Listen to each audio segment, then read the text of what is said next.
In today's video, we're going to make our own egg white and honey face mask and learn why you need to know how to make this fantastic do-it-yourself product for your home. Please like, share, and subscribe.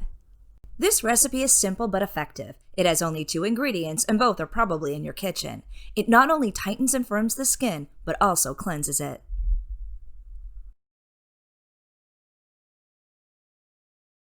Alright, let's get to it. We need 1 tablespoon of raw honey.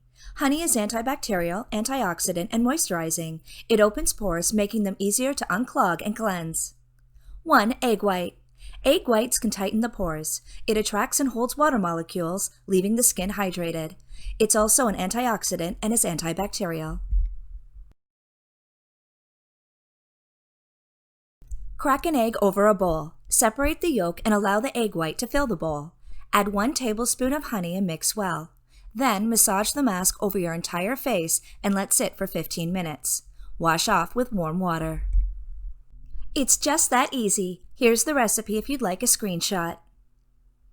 Thanks for watching, and remember, like, share, and subscribe, and ring that bell for more wellness content at The Essential Journey, restoring the mind, body, and home with the power of nature.